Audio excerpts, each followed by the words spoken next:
Hey, hey, it's the money, and we're not moneying around because we're talking about crowdfunding roundup. What do you need to know from this week? I got nothing else.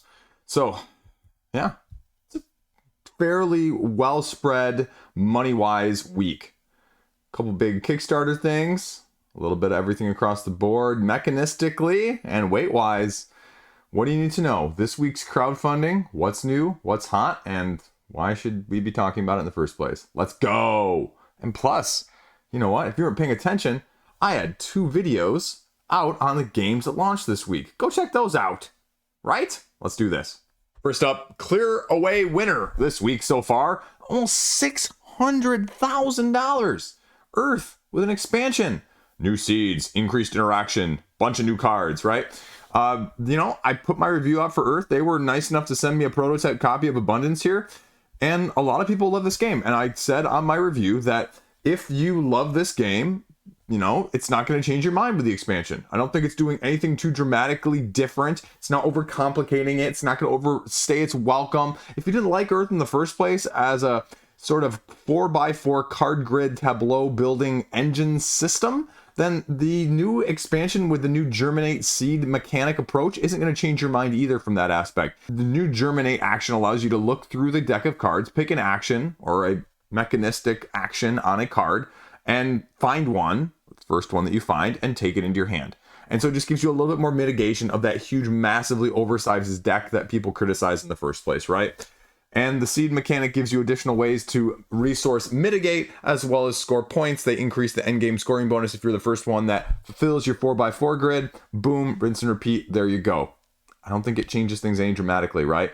If you looked at this game and you wanted a more streamlined version, I'd still play at the 2-player count. That's probably going to get you as close as you can get. The expansion isn't going to lengthen it significantly, but it's not going to make it any shorter either if you were looking for that, if you were one of those people that thought it was a little bit too long.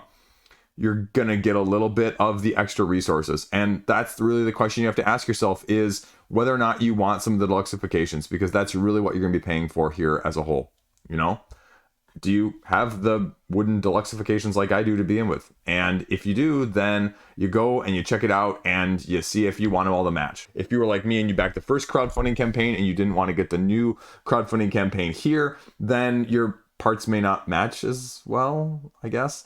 And the other aspect I didn't mention is that there's some interaction between other people's tableaus. So some of the cards in your tableau are going to be based off of how many cards are in other people's tableaus or what else is going on in other people's tableaus. Not like a direct take that, but at least somewhat adjustable based on what other people are going for around there as well.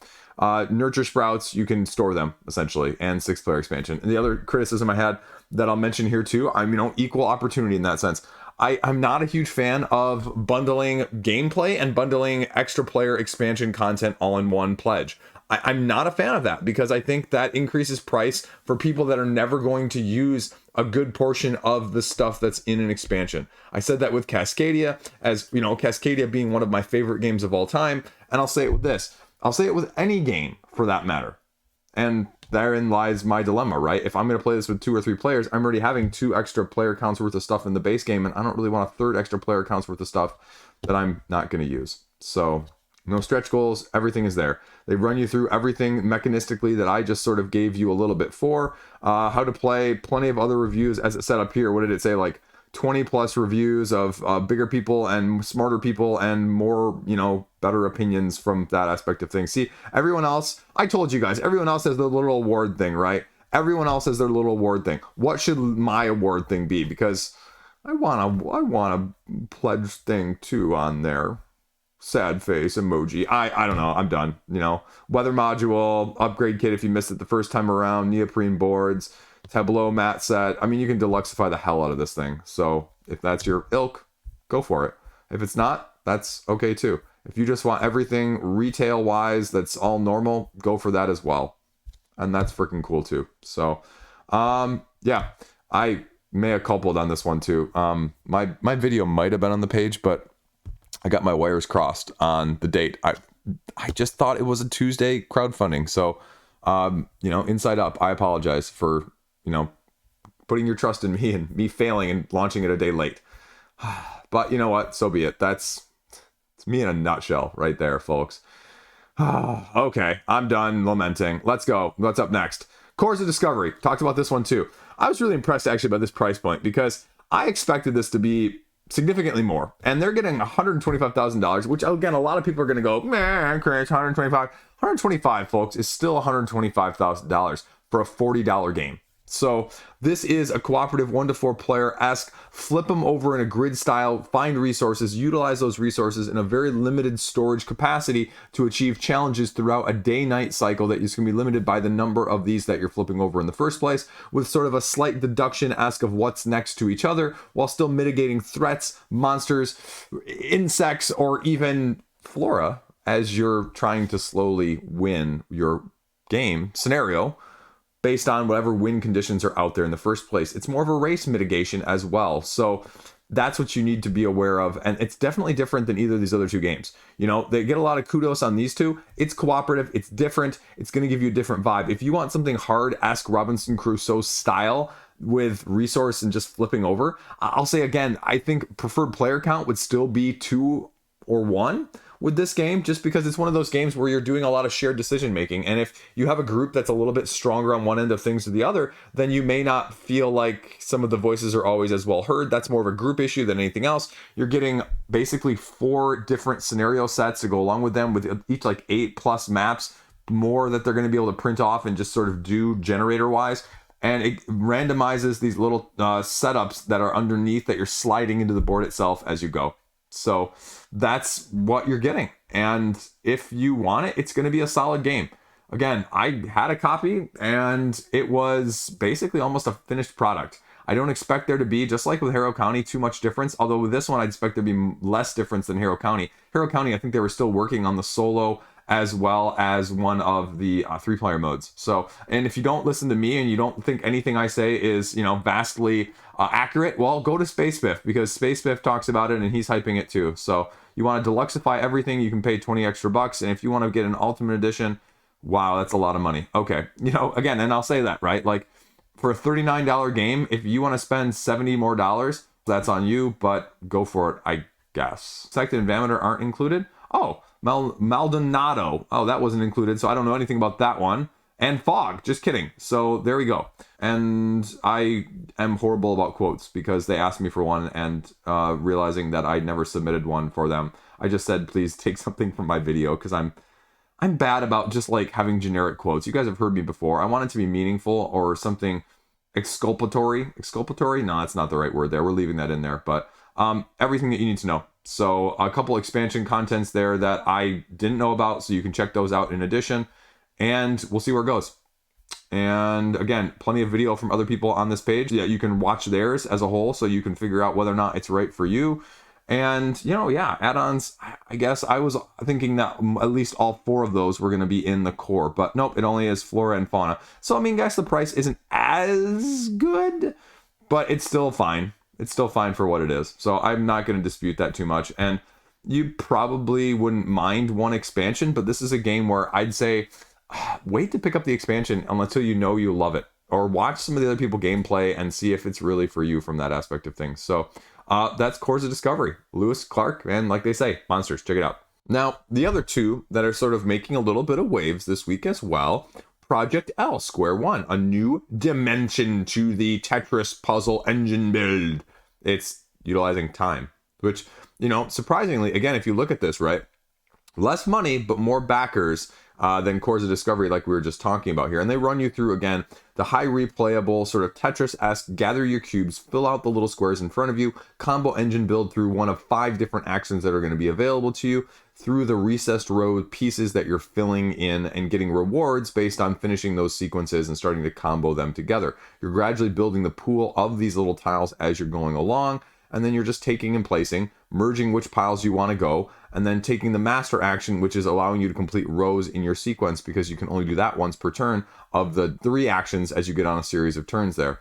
And as you do it, you just go until the game ends. And if you score the most points based on these rows, synchronization, and master actions, well, you win.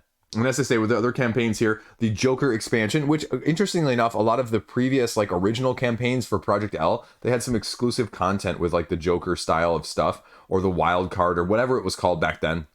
And this is a little mini expansion with new pieces and new slight abilities like a Joker's Wild. 3 reward combo system, 4-point sequences, and allows you then to play also with up to 6 players. You heard how I just talked about player content and gameplay content all wrapped into one. Kickstarter edition for the base game, 45 euros. Again, it's probably a good value. A lot of this stuff isn't as widely available from Boardcubator on the secondary market.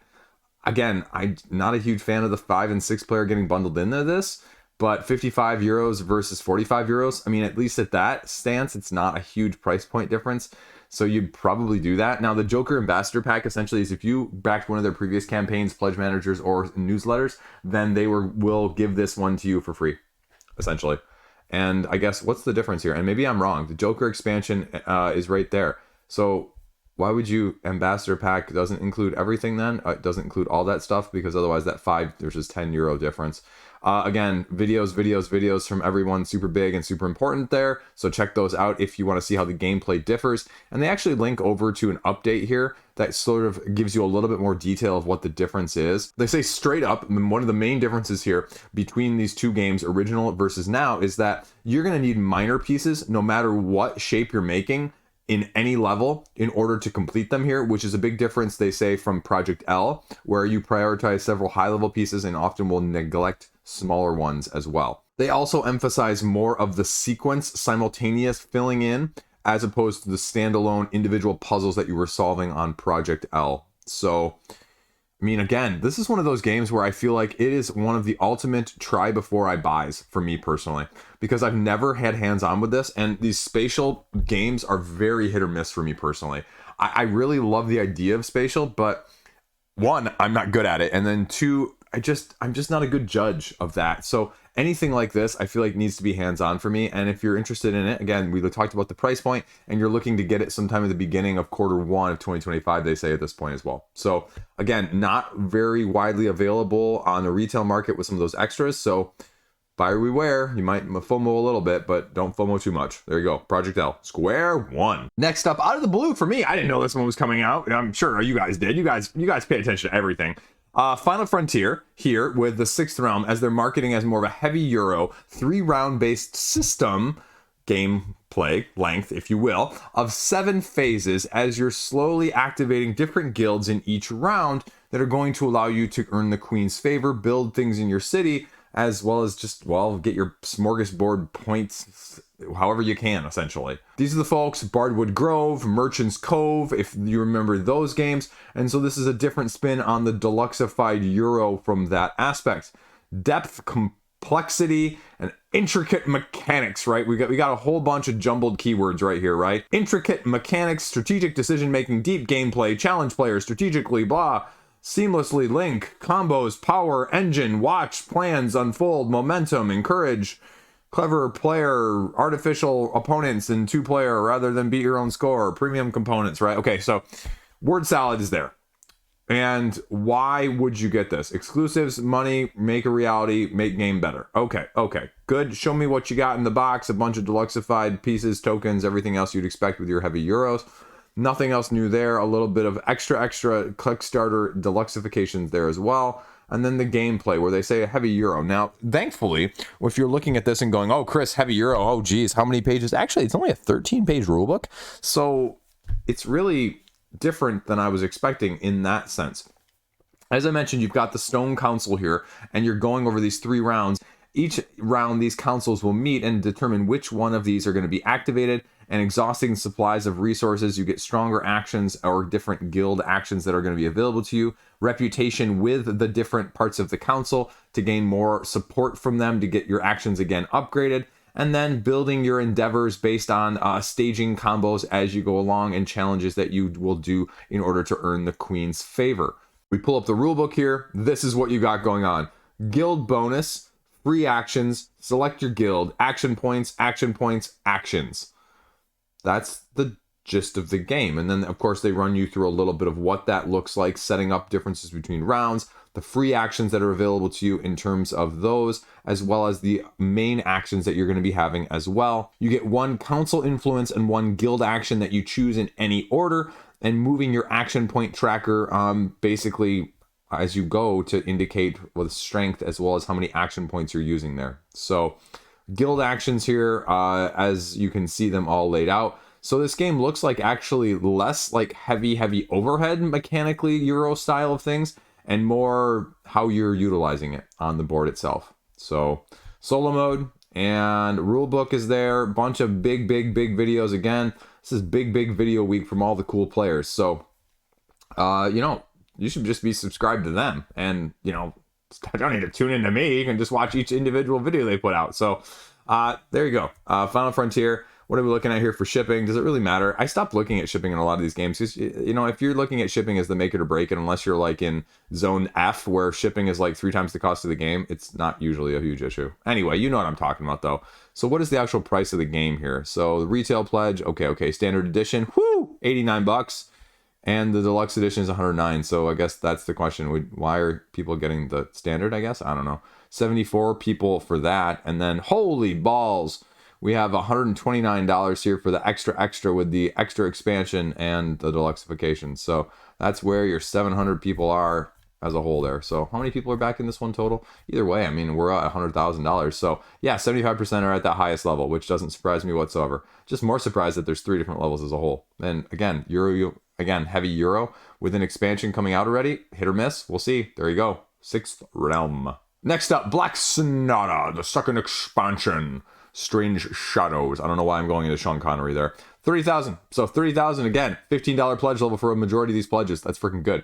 And it's a solo game that's going to give you a modular expansion set here as why you're beginning to look at this. But also one of those modules adds a 2-player mode. And they run you through each individual run right here. And then they actually run you through a little bit more of a detail with a description further, as well as some pictures if you're one of those visual learners as a whole. Again, modifying how the game is played, not only with the previous expansion, deducing and then indirectly changing the symbols that you're going to be utilizing, giving more deduction based on the Dark Lady here, the fairy to get around but taking penalties in order to do it, the cat and mouse modular expansion giving you asymmetric 2-player game. The Small Terry expansion allows the Dark Lady's flight to be potentially a little bit different. And then extra fog environmental cards that are going to give you potentially a beneficial effect in addition. So again, pictures with a little bit more words of everything I just said there. Expansion content rulebook here. Previous expansion rulebook there. Base game rulebook there. $15 for the first one. $15 for this one. $25 for the base. So yeah, I wonder, is there a bundle? Is there a bundle for this? Then if you get like all of it, nope, just straight up individually priced. Again, go check out these people's videos. I mean, I wouldn't mind seeing a little bit more of how the game actually plays on the page itself. Again, because if I'm going to be critical of the big ones, I'm going to be critical of the small ones too. And there's links to full written reviews. There's links to videos. So, I mean, that's nothing different. Again, I just wouldn't mind some actual, hey guys, by the way, if you're looking at the base game, this is what you're actually doing. Because if you just pulled up this page, you would have no clue what this game is actually doing. I'd say a lot of this is just people really interested in the first place or couldn't get it around the first place. So yeah, I mean, you have 400 people getting the new Historian pledge. So, I mean, that's almost 30%. But if you're a Kickstarter browser and you see this one and you pull up this page, it's not going to tell you anything about this game itself, right? It just doesn't. It doesn't even tell you at the top here. It just says, hey, here's the expansions. So you really got to give some more info just from, okay, if you're new to this game, here's what you're doing. Here's why this stands out as a solo. Here's what you need to know. Boom, there you go, shakalaka.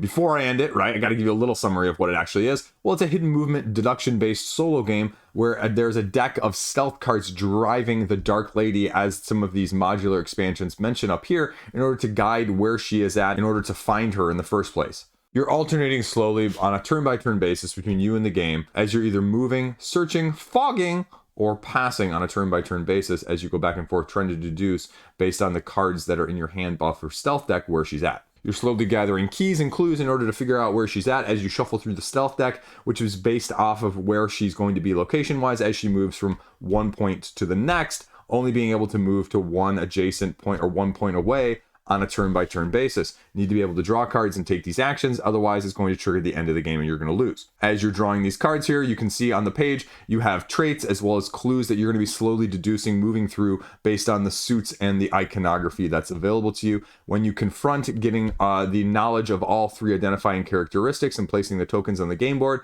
and then you have to search in the correct location for her in the first place, and then compare to see if you win. As I mentioned there at the beginning here, if you go back up to these expansions now with that explanation, some of these expansions then will make a little bit more sense, as you're getting a different set of Dark Lady cards here, you're getting different stealth cards here, a shield that she can hide behind, quick location transfers from one to the other, asymmetric, now you don't have to just be an AI deck system, temporary pause where she can go, and then extra fog that you can utilize as benefits, also maybe changing how many clues are required to solve things. So again, solo game, well thought of. I think it's sort of in between prints, out of printish, so there you go, Black Sonata. Firesiege, talked about this one actually last year. I had to go back and look, as an epic tower defense cooperative game where you're defeating bosses as they're traversing towards the center of that map in a spiral based area grid style where you've got walls in between each of the spires and allowing sometimes the enemies to smash through and get closer or further away depending on how you can maneuver things. I didn't remember if it funded or not, and so it actually I think did not fund the first time around, but their previous game was Firesiege the Obscure Land here, which did fund, and now they're back and they're 150% funded with Deer Labs, so you're gonna be getting a little bit more of it, and it looks like maybe they've gone a little bit less here with the meeples and the wooden edition rather than the miniatures. So yeah, I talked about this one on the channel last year, and again, you can check out all the other people's videos and see how they feel about it and where things are at. And again, I guess I'm wondering what is new here now, what makes it special, zero downtime, alphaing, asymmetry, why you're getting it, add-ons. Again, you're taking a gameplay approach here where you're slowly defending the middle as these enemies are slowly crawling. And I think actually the meeples give it a much better table presence. The miniatures were fine, but they were just very generic. And so I think this actually looks a lot better. And then you have your defenders with your colors. And so you're slowly maneuvering these guys head to head, trying to fight as they're slowly trying to broach your walls, defenses, and perimeter. You're choosing your hero, gathering your goal cards that you have to accomplish, and then having these command cards that you're going to be utilizing, because you can't actually, this is the gimmick here that they went with, communicate what's on there, because your cooperative partners can only see the bad side of the card, what the bad guys are going to do on their turn, because the card that you choose actually drives your mechanics of your individual actions on your asymmetric turn, but it's also going to drive what your enemies are going to do. And so limited communication in order to help your cooperative friends in order to figure out what they're going to do. And as you go along, perform those actions, collect your banners to win, content there. Looks like they've got some new videos as well. So, hey, that's me, actually. Woo. So, yeah, a whole bunch of languages as well. 3-4 different languages. Fantastic. And you know what? I'm glad to see they funded. And thankfully, we've seen a lot of this nowadays with people not necessarily succeeding the first time, and they're coming back around again the second time. So that's Firesiege. You want to give it a look-see the second time around. They're doing well. Go check them out. We'll hop over here on GameFound. Keyforge, Ember Skies, the latest, the 8th set for Keyforge.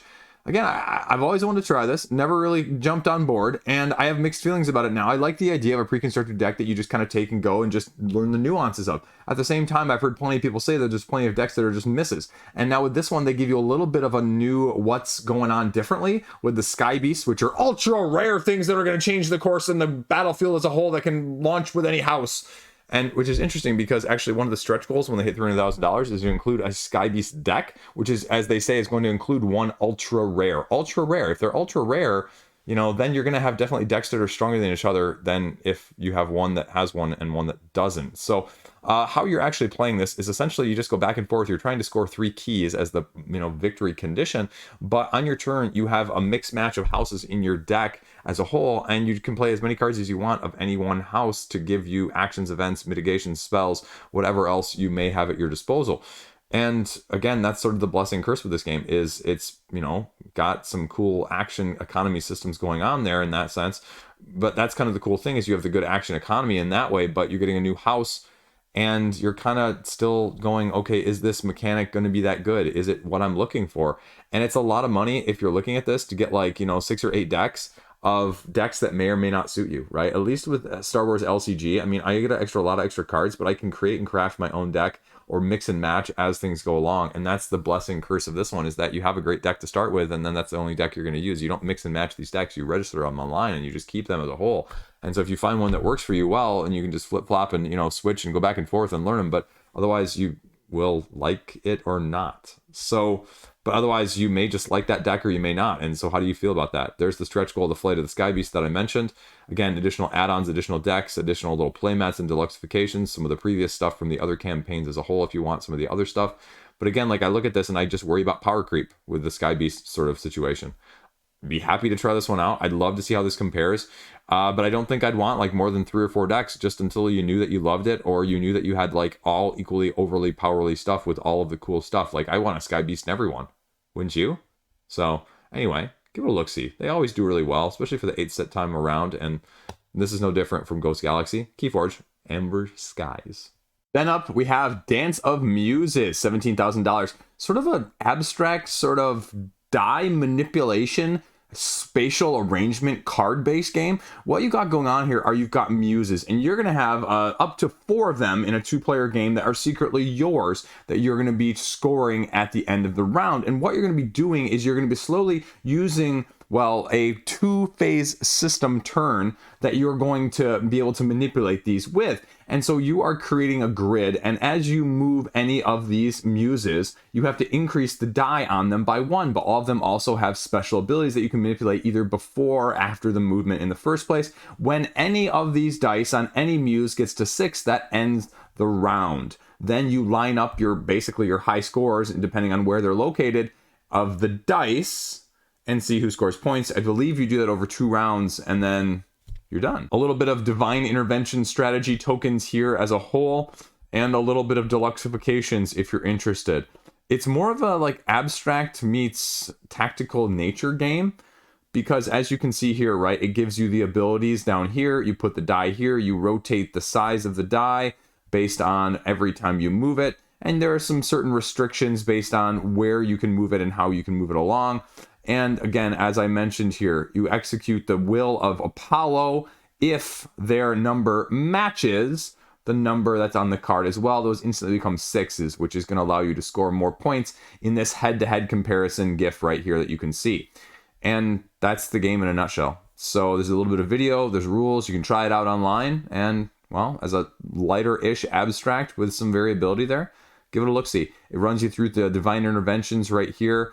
Can't move anymore. Move together because you can move one of the muses, or you can move them like in groups if they're touching each other, as long as they can all go in the same way. Alternate dice if you want deluxified there as well. I mean, this looks like a nice sleeper hit. I'd be really interested to try this one out. A little expensive for the art collector bundle. Indie game here, 43 bucks with tokens and alternative dice in a cloth bag. So you're gonna pay a little bit of a premium on crowdfunding, and so if you could go without that, maybe you try and get it at retail. If you can't though, because it might not show up at retail, well, that's the risk you're taking at this point. So bunch of testimonials, bunch of quotes, bunch of stuff down there below, but Space Otter Publishing doing really well. $17,000 for this style of game on crowdfunding. I think that's pretty good so far and a win. Now let's go over to Apistrocracy, and I'll be frank with you guys, I read through this and I still don't quite get the gist of it. It takes sort of a worker placement action selection system, I believe, and then combines it with a trick-taking style of things in the second phase as you're going through trying to get the most victory points based off of the influences that you're gathering as court nobles, essentially. And a bunch of quotes here, and I actually like these quotes. These quotes are rather long and a little bit more descriptive. So, you know me, and I like a little bit more descriptive rather than just generic nature of some of those. This whist box, which is the second phase of things, basically is, you know, the second phase is just hearts, essentially, right? Where hearts are trump, or diamonds in this case are actually trump, but you can't lead with them, and it's actually good to win tricks. So you can get a little bit of a feel based off the videos, but it gives you a slight overview, but it doesn't actually show you the flow of the game, because you're going to be going to one of these 5 different locations that are on the board in the first place, and you're playing over 4 different rounds when you start off drawing cards from the beginning.